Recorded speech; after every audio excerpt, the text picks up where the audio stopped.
무리가 몰려와서 하나님의 말씀을 들을새 예수는 게네사렛 호숫가에 서서 호숫가에 배 두 척이 있는 것을 보시니 어부들은 배에서 나와서 그물을 씻는지라. 예수께서 한 배에 오르시니 그 배는 시몬의 배라. 육지에서 조금 떼기를 청하시고 앉으사 배에서 무리를 가르치시더니 말씀을 마치시고 시몬에게 이르시되 깊은 데로 가서 그물을 내려 고기를 잡으라.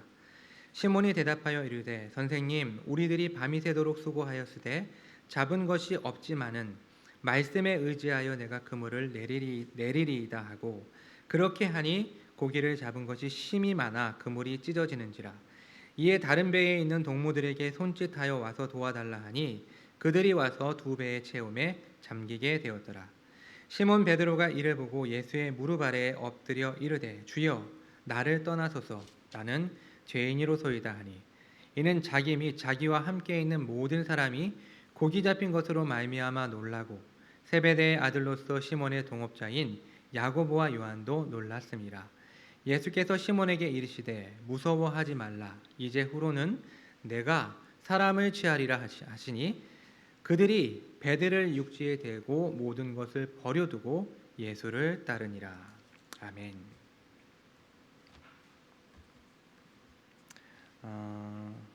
연초에 우리가 맥체인 성경 읽기표를 따라서 성경을 읽다 보면 마태복음 4장에서 이 4장의 마지막 부분에서 예수님께서 제자들을 부르시는 장면을 볼 수가 있습니다. 예수님께서는 광야에서 40일 동안 금식하시면서 마귀에게 시험을 받으시고 다시 돌아오셔서 이 갈릴리로 오셔서 제자들을 부르십니다. 예수님은 갈릴리 해변을 다니시다가 베드로와 안드레에게, 그리고 그 이후에 야고보와 요한을 향해서 나를 따라오라, 내가 너희를 사람을 낚는 어부가 되게 하겠다라고 말씀하셨고, 이에 그들이 배와 그물 그리고 아버지를 버려두고 그 모든 것들을 뒤로 하고 예수님을 쫓았다라고 성경은 기록하고 있습니다. 어린 시절 저는 이 장면을 읽으면서 무척 이상하다라고 생각을 했어요. 어떻게 말씀 한마디에 자신의 모든 것을 뒤로 하고 자신의 모든 것을 버려두고 예수님을 쫓을 수 있었을까? 여러분, 여기에서 그물과 배라는 것은 자신이 가지고 있는 모든 재산을 의미합니다. 집이나, 오늘날로 치면 집이나 자동차를 버리고 예수님을 쫓았다, 이런 표현이 될 수 있겠죠. 아버지를 뒤로 하고 아버지를 버려두고 갔다라는 것은 결국에는 내가 가지고 있는 관계를 절연했다라는 것을 의미하는 거예요. 그러니까 한 사람이 자신이 가지고 있는 어떠한 지위나 자신이 가지고 있는 모든 것을 포기하고 지금 예수님을 쫓았다라는 거예요. 어떻게? 말씀 한마디로.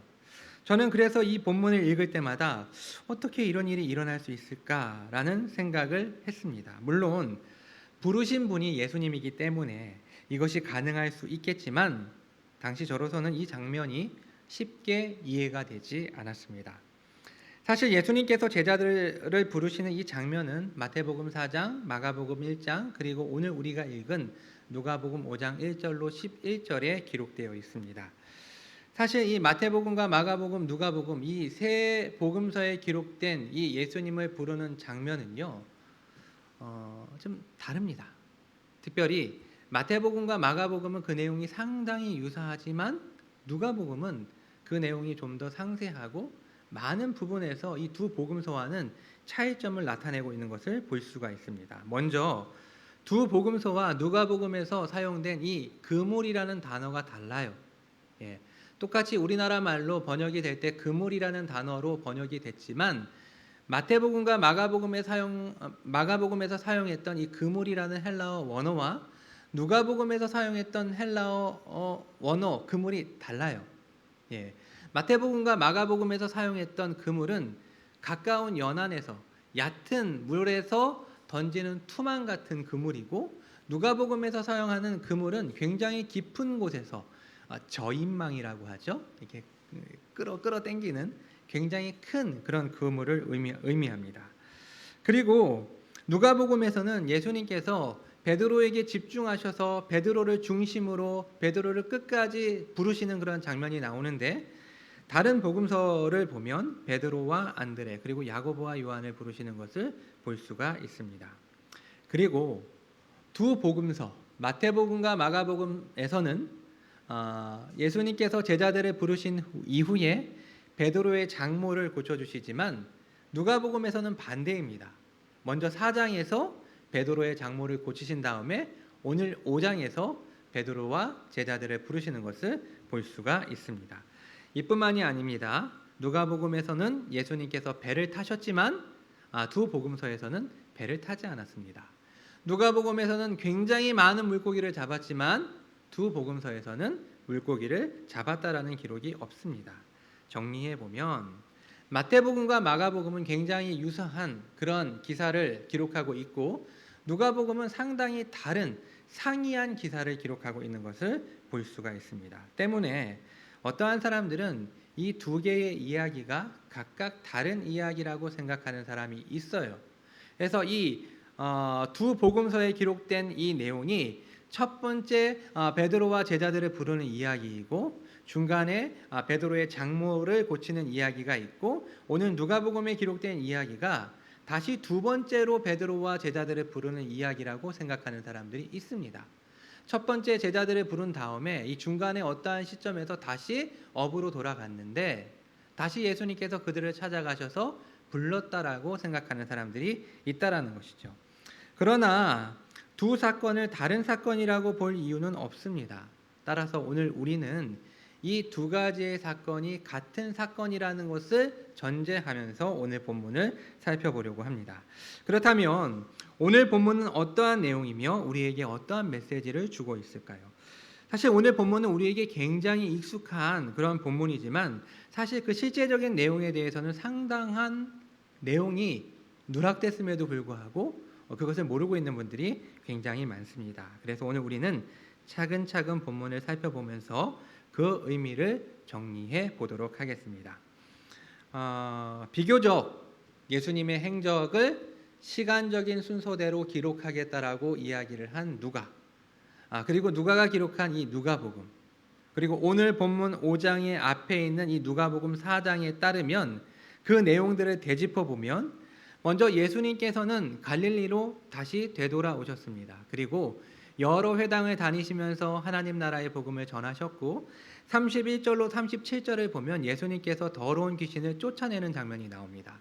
그리고 38절로 41절을 보면 예수님께서 여러 그러한 병자들, 환자들을 고치는 장면을 우리가 볼 수가 있습니다. 사람들은 예수님의 권위 있는 가르침과 놀라운 기적을 보기 위해서 몰려들기 시작했습니다. 그래서 1절을 보면 무리가 몰려와서 하나님의 말씀을 들을새 예수는 게네사렛 호숫가에 서서라고 기록하고 있습니다. 본문에서 무리가 몰려왔다라는 이 표현은 사람들이 너무나도 많이 몰려들어서 예수님이 밀릴 정도가 되었다라는 것을 의미합니다. 어떻게 표현할 수 있을까요?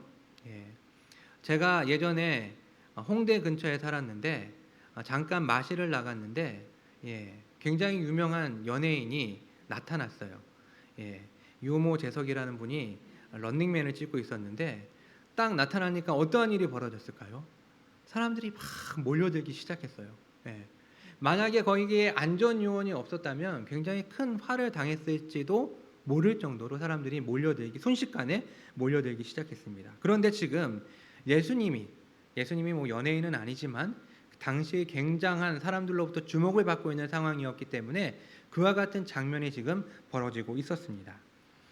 오늘 예수님은 게네사렛 호숫가에 서 계셨고 사람들은 하나님의 말씀을 듣기 위해 호수를 둘러싸고 있는 언덕에 앉아 있었습니다. 여러분 옆면도라고 하나요?를 보면 지금 이렇게 언덕이 있고 이 언덕에 사람들이 지금 앉아 있는 거예요. 그리고 이제 쭉 평지로 가다가 호수가 시작되는 건데 예수님께서는 지금 호수 이 바로 앞에 서 있고 사람들이 점점 모여들면서 지금 예수님이 갈 곳이 없어서 점점 호수 쪽으로 밀리고 있는 그런 상황이 오늘의 장면이라고 우리가 생각할 수가 있습니다.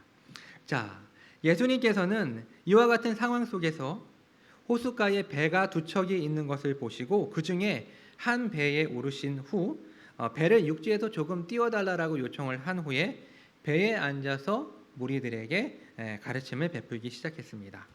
당시 상황을 좀 더 정리를 해보면요, 이 장소가 지금 어디입니까? 예, 게네사렛 호수, 우리가 흔히 갈릴리 바다라고 하죠. 그런데 사실 여기는 바다가 아닙니다. 짠물이 아닙니다. 이곳은 굉장히 큰 담수호로 길이가 20km, 폭이 11km, 깊이가 50m의 굉장히 큰 호수, 담수호였습니다. 자, 그리고 이 갈릴리 호수는 언덕으로 둘러싸여 있었습니다. 때는 오전이었고 지난밤 어획 작업을 마친 어부들은 이제 다음 작업을 위해서 그물을 씻고 있는, 그물을 수선하고 있는 그런 상황이었습니다. 호숫가에는 두 척의 배가 있었는데 그 가운데 하나는 시몬 베드로의 배였고 또 하나는 아마도 동업자인, 동료였던, 동지였던 이 세베대의, 그러니까 요한이나 야고보의 것이 아니었을까라고 생각해 볼 수가 있습니다.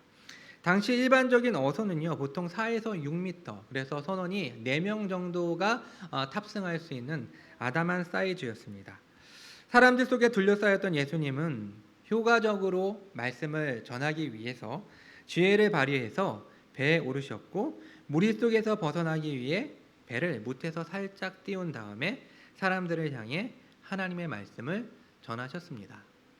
저는 가끔 성경을 읽으면서 이러한 장면들을 좀 상상해 보곤 하는데요. 여러분, 아무리 예수님께서 호숫가 위에, 잔잔한 호숫가 위에 떠 계신다고 하더라도 어떻게 말씀을 전하셨을까요? 그때는 이런 마이크도 없었을 텐데요. 아마도 예수님께서는 굉장히 크게 고함을 치시는 것처럼 아마 말씀을 전하지 않으셨을까요? 자, 너희들은 듣거라! 그러면서 뭐 몇 명이 모였는지 우리가 정확하게 알 수는 없지만 수백 명의 사람들, 아니 수천 명의 사람들이 모였을 수도 있었을 것 같아요. 그러한 상황 가운데서 조용하게 심령이 가난한 자는 복이 있나니 이렇게 말씀을 전하시지는 않았을 것 같습니다.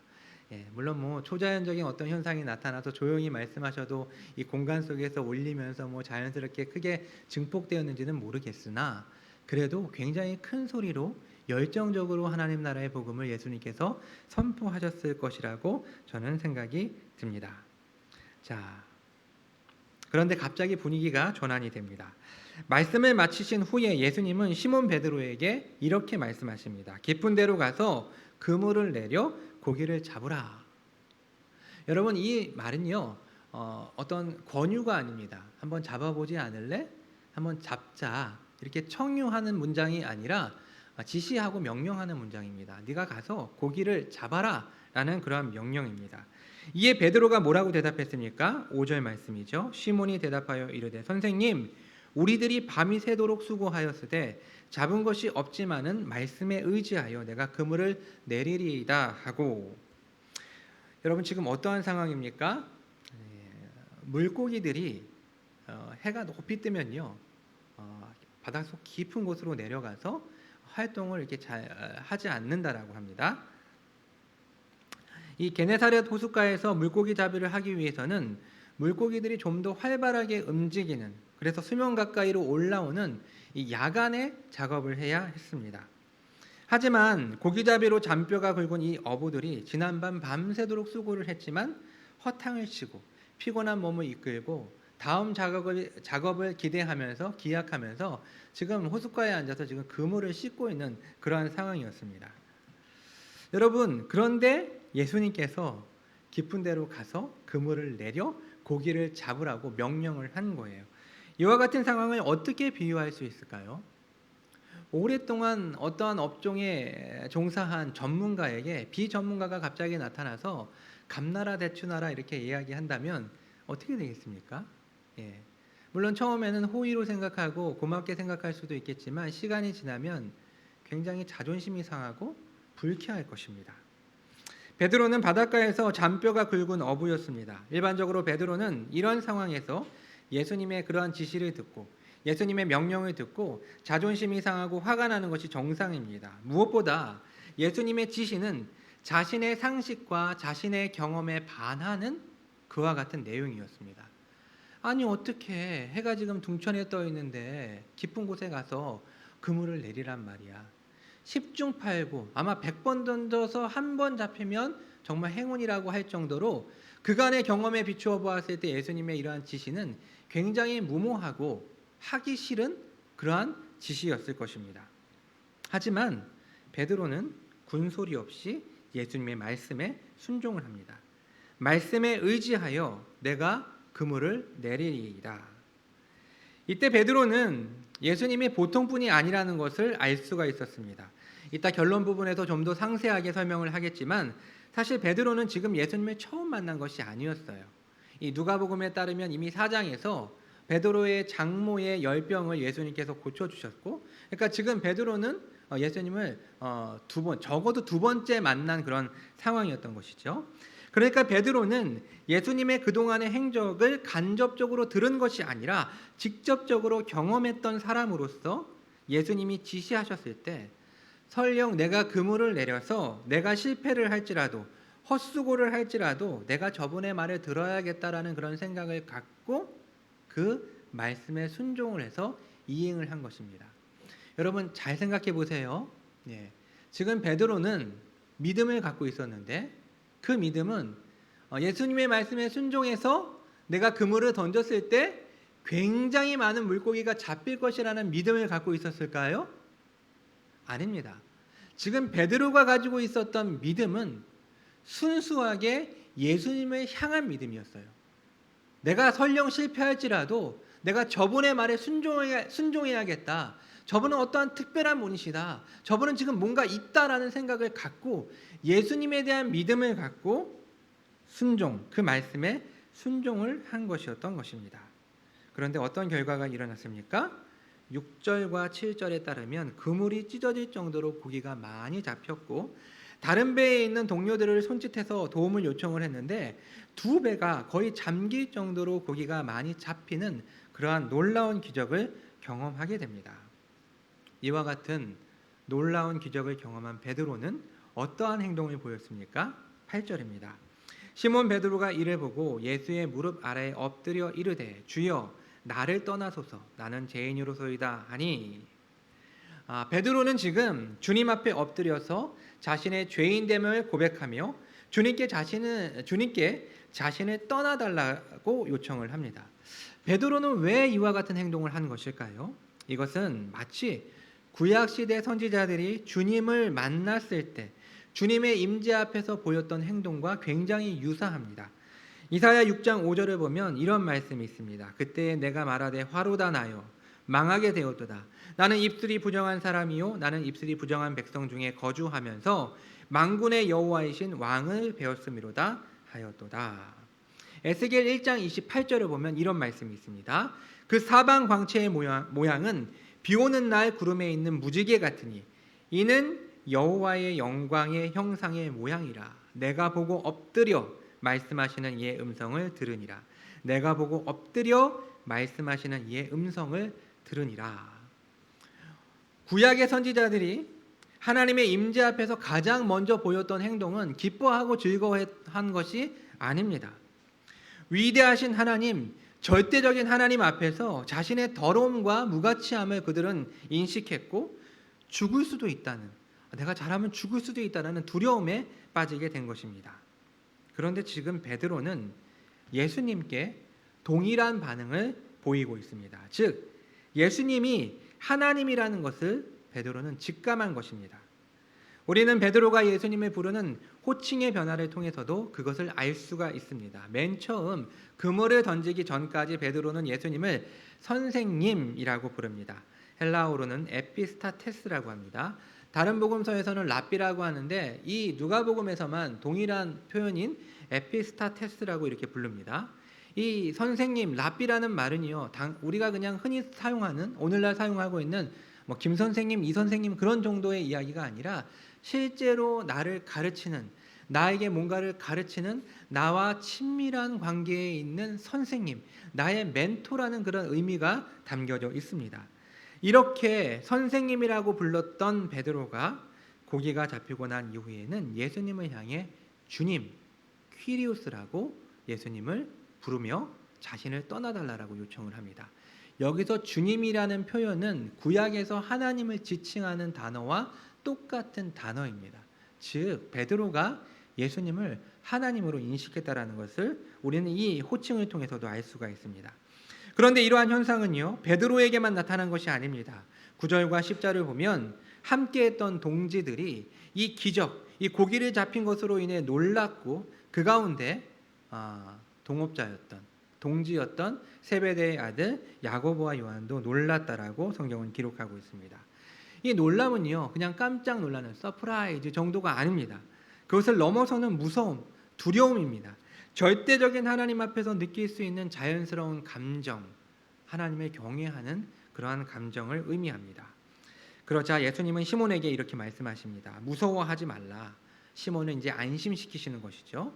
이제 후로는 네가 사람을 취하리라 하시니, 특별히 어부인 베드로에게 앞으로 네가 사람을 취할 것이다, 사람을 낚는 어부가 될 것이다 라고 예수님께서는 말씀하십니다. 다른 병행 본문에서는 나를 따라오너라 라고 구체적으로 그 사역 가운데 초청의 멘트가 있는데 이 누가복음에서는 이 부분이 생략되었습니다.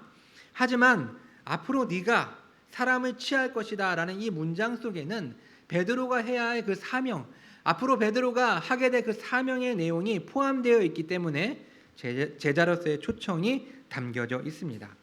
여기서 취하다라는 이 단어는요, 산채로 잡다, 사냥하다라는 뜻을 가지고 있는데 그동안 어부로서 물고기를 취했던 베드로가 이제 앞으로 사람을 낚는 어부로서 사람들을 취하게 될 것이라는 의미입니다. 어부로서 고기를 잡는 것과 사람을 낚는 어부로서 사람을 취하는 것, 굉장히 유사한 행동, 똑같이 취하는 행동이지만 그 결과는 확연하게 다릅니다. 어부로서 고기를 잡는 것은 곧 죽음을 의미합니다. 물고기들에게 있어서 베드로는 저승사자와 같은 존재겠죠. 곧 죽음을 상징하는 것이지만 사람을 낚는 어부로서 사람을 취하는 것은 죽음을 향해 가고 있는, 멸망으로 향해 가고 있는 사람들을 건져내는 것이기 때문에 이것은 생명을 의미합니다. 결국 예수님의 부름을 통해 죽이던 베드로는 이제 살리는 베드로가 된 것입니다. 그리고 이러한 예수님의 초청 앞에 베드로 그리고 그와 함께 했던 동료들 안드레와 야고보와 요한은 주님을 따르게 됩니다. 11절을 보면 그들이 베드로를 육지에 대고 모든 것을 버려두고 예수를 따르니라. 여기까지가 오늘 우리가 읽은 누가복음 5장 1절로 11절의 간략한 내용입니다. 그런데 우리가 여기서 한 가지 생각해야 할 점이 있습니다. 베드로는 예수님의 뭘 믿고 예수님을 어떻게 믿고 깊은 곳으로 가서 그물을 내렸으며 또 어떻게 모든 것을 버려두고 예수님을 쫓을 수 있었을까요? 베드로뿐만 아니라 이 본문에서 나오고 있는 이 그들, 11절에 말하고 있는 이 그들, 누구겠습니까? 안드레, 야고보, 요한이겠죠. 이 사람들도 어떻게 예수님의 뭘 보고 자신이 가지고 있는 모든 것을 내버려두고 예수님을 쫓았을까요?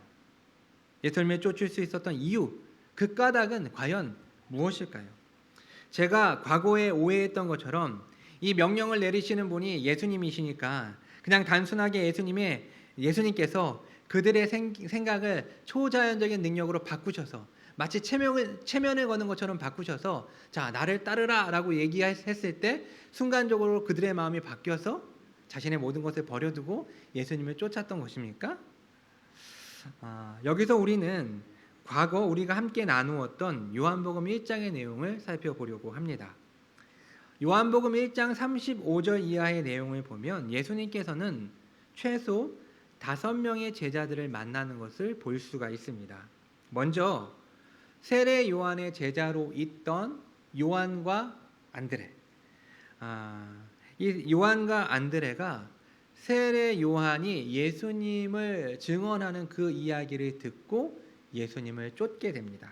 그리고 예수님을 만난 안드레가 자신의 형제인 시몬에게 가서 우리가 메시아를 만났다라고 말하며 그를 예수님께로 인도했고 또 그 이튿날 예수님께서 빌립을 부르셨고 또 예수님을 만난 빌립이 자신의 친구였던 나다나엘을 예수님께로 데리고 왔습니다. 그러니까 세례 요한의 제자였던 안드레와 요한 그리고 이 안드레가 자신의 형제인 시몬 베드로를 데리고 왔고, 그 다음날 예수님께서 빌립을 부르셨고, 빌립이 자신의 친구였던 나다나엘을 데리고 온 거예요. 그러니까 이 초기 유대 사역을 하시면서 이 공생의 초기에 예수님께서는 최소 5명의 제자들을 불렀다라는 것을 알 수가 있습니다. 정리해 보겠습니다. 요한복음에 따르면 오늘 본문에서 계속해서 등장하고 있는 베드로는 이미 그 시점으로부터 1년 전에 유대 지역에서 예수님을 만나 일정 기간 동안, 얼마나 오랫동안인지는 모르겠지만 일정 기간 동안 예수님과 함께 거하며 예수님의 제자로서의 사역을 했다라는 것을 알 수가 있습니다. 사실 이 부분에 대해서는 성경을 연구하는 학자들도 서로 다양한 의견들이 있지만, 공간복음도 그리고 요한복음도 물론 중간중간 공백이 있을 수는 있지만 오류가 없는 하나님의 말씀이기 때문에, 그래서 우리가 이해할 수 있는 부분까지 서로 다른 복음서들의 도움을 받아서 이 사건의 그런 줄거리를 적절하게 재구성하는 그런 작업이 필요합니다. 이것을 문학적인 용어로는 틈 메우기 방법, 필링 갭스라고 이야기를 하는데, 이 틈 메우기 방법을 통해서 우리가 서로 빈약한 공백이 있는 그런 부분들을 메꿔 나가면서 예수님의 행적을 차례차례로 재구성하는 것입니다. 자, 그렇다면 요한복음 1장에서 예수님이 5명의 제자들을 만난 시점부터 4장까지, 요한복음 4장까지 예수님의 행적은 어떻게 됩니까? 우리가 지금 계속해서 반복하면서 이 작업을 하고 있죠. 왜 이렇게 할까요? 중요하니까. 우리가 그저께까지 마가복음 다 읽지 않았습니까? 또 복음서 돌아올 거예요. 복음서를 우리가 계속해서 읽고 있는데 이게 어떠한 사건인지, 어느 사건이 먼저인지 계속 헷갈리면 안 되지 않겠습니까? 그러니까 여러분의 머릿속에 이 시간을 통해서 정확하게 이 내용을 좀 담을 수 있었으면 좋겠습니다.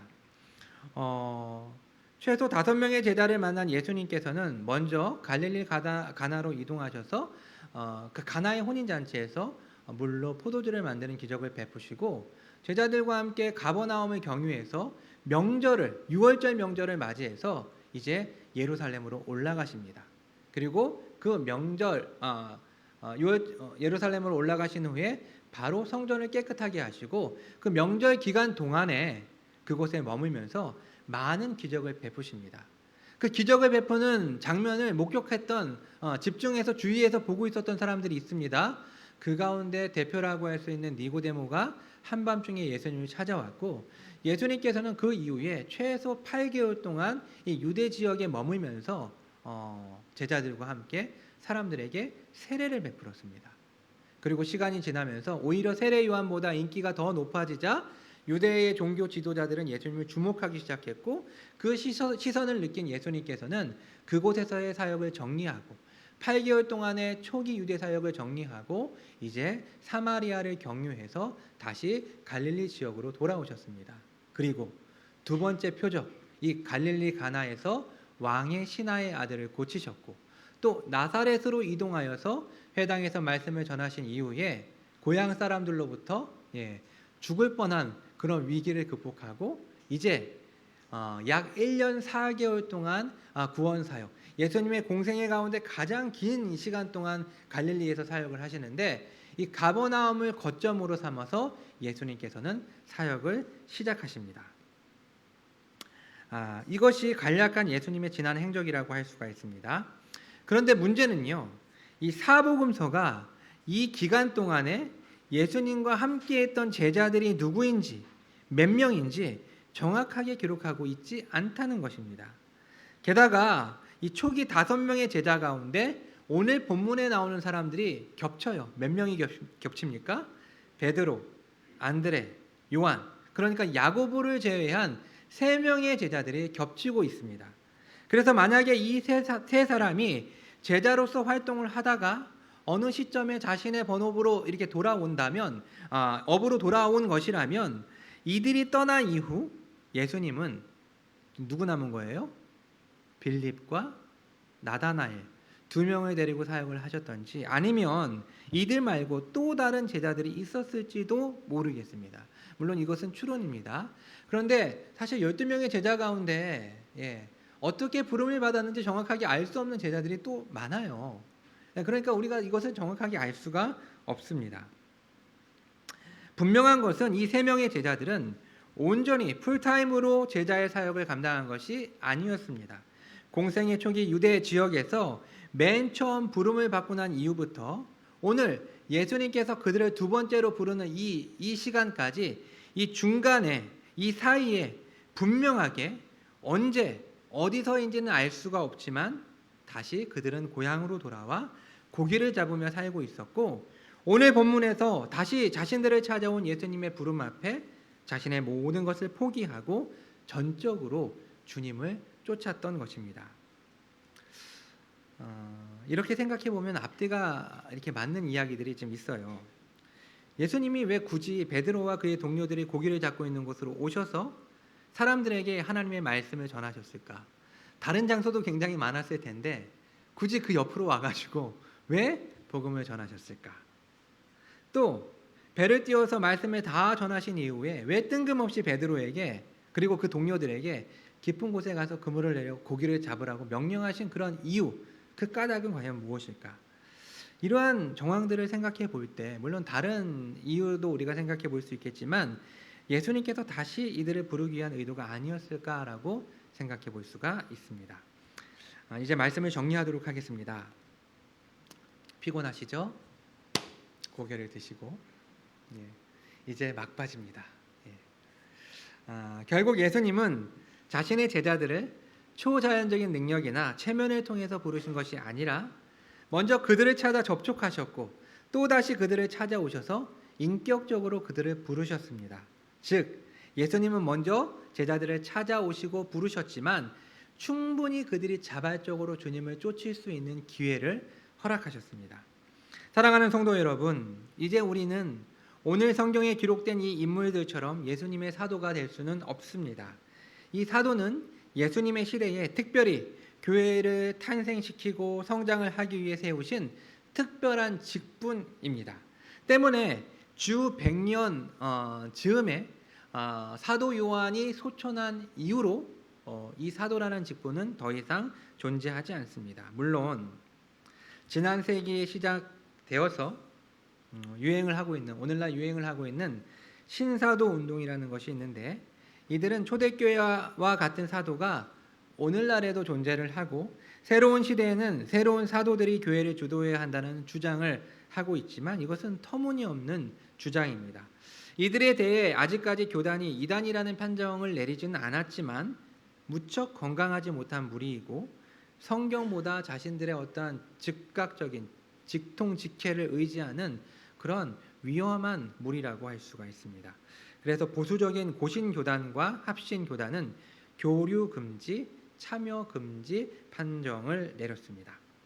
우리는 비록 예수님의 사도가 될 수는 없지만 예수 그리스도를 믿는 사람은 단 한 사람도 예외가 없이 예수님의 제자가 됩니다. 여러분이 예수님을 믿습니까? 한 분도 안 믿으시네요. 예수님을 믿으십니까? 그러면 여러분 예수님의 제자가 되는 거예요. 나는 예수님을 믿지만 예수님의 제자가 되고 싶지는 않아라는 등식은 성립하지 않습니다. 예수님을 믿는 신자 이퀄 예수님의 제자가 되는 것입니다. 그럼 오늘 본문을 통해서 발견할 수 있는 예수님의 제자의 특징은 무엇일까요? 첫 번째는 주님의 부르심을 받는다라는 것입니다. 주님으로부터 부름받은 사람들이라는 것입니다. 예수님은 구체적인 구원 사역을 시작하시면서 자신이 하나님으로부터 보냄을 받은 것처럼 자신이 파송할 사람들을 찾으셨습니다. 그래서 직접 자신의 제자들을 찾아 나섰습니다. 이와 같은 방식은 당시로서는 굉장히 파격적인 방식이었습니다. 예수님이 활동하던 당시에는 어떠한 가르침을 받기 위해서는 제자가 덕망 있는 선생님, 덕망 있는 랍비를 선택해서 그에게 찾아가서 나를 가르쳐 주십시오라고 요청을 하고 그게 받아들여지면 그 밑에서 공부를 하는 그러한 방식이었습니다. 하지만 예수님은 가르침을 받는 사람들을 직접 찾아오셨고 특별히 오늘 본문이 우리에게 더 큰 은혜가 되는 것은 또 찾아오셨다라는 것입니다. 중간에 어떤 이유로 베드로와 요한 그리고 안드레가 다시 어부의 삶으로 되돌아갔는지는 우리가 분명하게 알 수가 없지만, 하지만 예수님은 당신이 선택하신 이들을 위해 다시 오셔서 그들을 당신의 제자로 삼아 주셨습니다. 이들이 어떠한 가능성이나 탁월한 지적 능력이 있어서가 아니라, 좋은 성품이나 기질, 재산을 가지고 있어서가 아니라, 우리는 도무지 알 수 없는 하나님의 기쁘신 뜻 안에서 그들을 선택하셨고, 또 당신의 제자로 삼아 끝까지 찾아오셔서 당신의 제자로 삼아 주셨습니다. 이것은 우리도 마찬가지입니다. 우리는 얼마나 많이 그리고 얼마나 오랫동안 주님을 벗어나려 했고, 얼마나 자주 주님을 피해 도망다니려 했습니까? 여러분, 어거스틴이 쓴 참회록을 보면 굉장히 인상 깊은 문구가 하나 나오는데, 순결과 절제를 주소서, 그러나 지금은 마소서라는 그러한 문구가 있습니다. 인간은 하나님이 좋은 분이고 하나님 앞에 나아가는 것이 나에게 유익이라는 것, 그것이 나에게 소망이라는 것을 분명하게 알고 있지만, 우리의 죄성은 여전히 반대로 나아가려고 하고 악을 행하는 것, 달콤한 악을 행하는 것을 즐겨하는 것이 우리의 본능입니다. 하지만 신실하신 주님은 우리를 끝까지 찾아오셔서 예수 그리스도를 믿게 하심으로 당신의 제자가 되게 하셨습니다.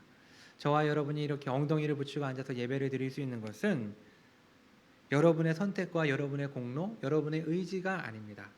이것은 결코 우리의 공로가 아니라 하나님의 은혜입니다. 이처럼 예수 그리스도를 믿어 신자가 된 사람들의 특징은 하나님으로부터 부름을 받는다라는 것입니다. 결국 신앙생활은 자신의 선택과 자신의 결정으로 이루어지는 것이 아니라, 그것으로 시작되는 것이 아니라 주님의 부름으로부터 시작이 되어서 우리의 결단으로 우리의 삶 속에서 드러나게 됩니다. 자, 그리고 두 번째로 예수님의 제자들의 특징, 주님과의 만남 속에서 죄인된 자신의 모습을 보게 됩니다. 베드로는 예수님이 하나님이라는 것을 알게 되었을 때 구약의 선지자들과 동일한 행동을 보입니다. 하나님을 만난 사람들, 하나님의 임재를 경험한 사람들은 거룩하신 주님, 영광스러운 주님의 나타나심 앞에 자신의 더러움과 자신의 무가치함을 깊이 깨닫게 되고 두려움을 느끼게 됩니다. 그리고 무엇보다 이 내가 가지고 있는 이 죄의 문제 때문에 순결하신 주님께 나아갈 수 없다라는 깊은 좌절과 고통을 겪게 되고, 이 죄의 문제를 내 스스로 해결할 수 없다라는 것 때문에 큰 슬픔을 느끼게 됩니다. 그리고 이러한 과정 속에서, 이러한 단계 속에서 결국 예수 그리스도를 만나 이 문제가 예수 그리스도를 통해 해결되었다라는 것을 알게 되므로 참된 기쁨, 이 세상이 줄 수 없는 참된 기쁨과 평안을 맛보게 됩니다. 여러분은 여러분의 신앙생활에서 이와 같은 경험이 있으십니까? 물론 우리가 회심을 하는 것이 사도 바울과 같이 극단적인 어떠한 현상을 경험하는 그러한 회심을 할 수도 있고, 또 어머니의 뱃속으로부터 교회를 다니면서 우리가 인지하지 못하던 때에 중생을 하게 되고, 또 자연스럽게 주님을 받아들이는 그런 경우도 있습니다. 즉 신자가 되는 것은 각기 다 다를 수가 있다는 것이죠. 하지만 죄에 대한 애통함과 깊은 회개가 없는 회심은 다시 한번 자기 스스로를 점검할 필요가 있습니다. 오늘날 교회 안에 있는 많은 사람들이 단순히 하나님을 좋은 분, 긍정적인 느낌으로만 접근하여서 자신의 죄인됨을 깊이 있게 깨닫지 못한 채로 이러한 상황이 지속되는 가운데 어떠한 기회에 하나님을 믿기로 자신이 결정한 것이라면, 자신이 선택하고 자신이 결정한 것이라면, 이 사람은 어떠한 환난과 어려움 속에서, 그리고 더 좋은 가치가 나타났을 때 쉽게 넘어지고 그 신앙을 신앙이라고 얘기할 수가 없겠죠. 그가 가지고 있던 믿음을 포기해버리고 주님을 떠나게 될 것입니다. 주님을 만났습니까? 여러분이 얼마나 큰 죄인이라는 것을 깊이 있게 깨닫고 하나님 앞에 회개한 적이 있으십니까? 하나님 앞에 나아갈 때에 이러한 과정을 지나지 않는 지름길은 있을 수가 없습니다. 우리는 이 과정을 통과하여서 우리가 죄인됨 속에서 우리가 좌절하고 고통 가운데 있을 때 예수 그리스도를 만남으로 이 문제를 해결받고 기쁨으로 감사함으로 주님께 나아가는 사람이 바로 예수님을 믿는 신자, 참된 제자라고 말할 수가 있습니다. 세 번째, 예수님의 제자의 특징은 분명한 삶의 변화가 드러나게 됩니다. 예수님의 말씀에 순종해서 그물이 찢어질 정도로 많은 물고기를 잡게 되었고 배가 육지에 도착을 했을 때 그들은 한 번도 경험해 보지 못했던 물고기들, 그리고 그물, 배, 그리고 아버지를 버려두고 예수님을 쫓았습니다. 예수님은 그들이 많은 물고기를 잡아 부자가 되게 해주려고 그들을 찾아오신 것이 아니었습니다. 예수님의 방문 목적은 그들이 앞으로 해야 할 일과 우선순위를 변화시키기 위함이었습니다. 여기서 물고기가 잡히는 기적은 어찌 보면 일종의 테스트와 같은 것이었습니다. 오늘 본문은 베드로가 우리에게 보여준 이 행동을 통해서 우리의 자존심과 우리의 상식과 그리고 우리의 경험보다 예수님을 신뢰하고 믿는 것, 그분의 말씀에 순종해야 한다고 우리에게 말해주고 있습니다. 제자들은 예수님의 말씀을 통해 자신들이 무엇을 해야 할지 알게 되었습니다. 그래서 그들은 즉각적으로 배와 그물과 아버지를 버려두고 예수님을 쫓았습니다. 물론 예수님을 따르는 모든 제자들, 예수님을 따르는 모든 자들에게 동일하게 오늘 본문에서처럼 자신의 모든 소유를 다 버리라고 말씀하시지는 않습니다. 물론 어떤 사람들은 특별한 목적 때문에 그렇게 부르시기도 하지만 일반적으로 우리를 다 그렇게 부르시지는 않습니다. 그러나 하나님은 예수님을 믿는 신자에게 삶의 중심에 주님을 모시고 그분을 섬기기 위해 우선순위를 다시 한번 조정할 것을 우리에게 요구하십니다. 결국 예수님을 믿게 됨으로 사고의 전환과 삶의 변화가 나타나게 되는 것입니다. 그리고 역시 이렇게 된 근본적인 이유는 우리 안에 하나님께서 중생의 은혜를 베푸셨기 때문에 우리가 그와 같은 변화로 한 걸음씩 한 걸음씩 나아갈 수 있게 되는 것입니다. 하나님의 말씀을 사랑하게 되고 예배가 한 주의 삶의 중심으로 자리 잡게 되고 주일이 기다려지는 것이죠. 기도의 지경이 나와 내 문제를 벗어나서 교회와 이웃 그리고 열방을 향해 나아가는 것은 예수 그리스도를 믿는 신자들, 예수 그리스도의 제자들의 삶에서 나타나는 자연스러운 변화입니다. 사랑하는 성도 여러분, 얼마나 많은 명목상의 신자들이 교회 안에 있는지 모르겠습니다. 오늘 말씀을 통해 저와 여러분이 주님으로부터 부름받은 자인지를 다시 한번 점검해 볼 수 있었으면 좋겠습니다.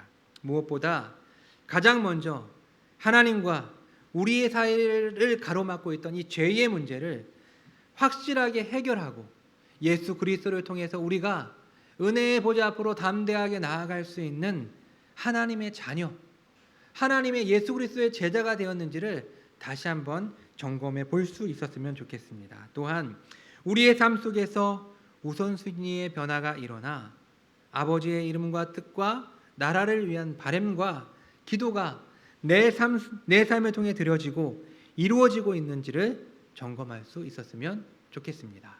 기도하겠습니다.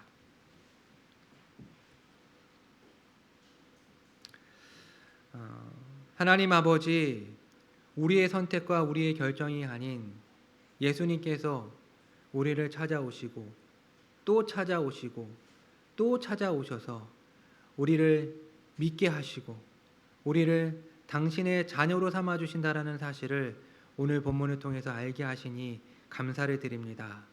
하나님, 주 앞에 우리가 교만하게 행동할 수 없고 우리의 구원이 결코 나의 어떠한 것으로 이루어지지 않았다라는 것을 분명하게 알기 때문에 겸손한 모습으로 주님 앞에 나와 하나님 감사와 찬송을 올려드릴 수 있는 사랑하는 주의 권속들 될 수 있도록 인도해 주시옵소서.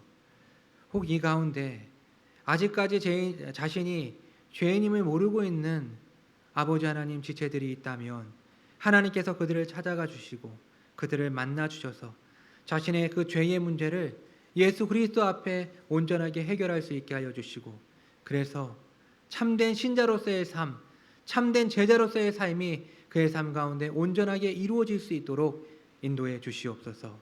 또한 우리의 우선순위가 바뀌어서 하나님, 이전까지는 나 중심적인 삶을 살았다면 이제는 하나님의 나라와 하나님의 영광 위에 살아갈 수 있는 하나님, 그리고 이웃을 위해 나의 삶을 드릴 수 있는 하나님의 온전한 백성의 삶을 살아갈 수 있는 우리 모든 권속들 될 수 있도록 인도해 주시옵소서.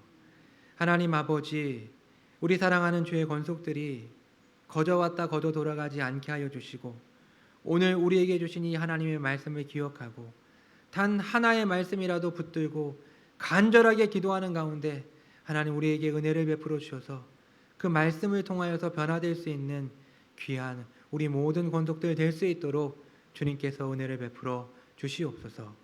이 모든 말씀 살아계신 예수 그리스도의 이름으로 기도합니다. 아멘.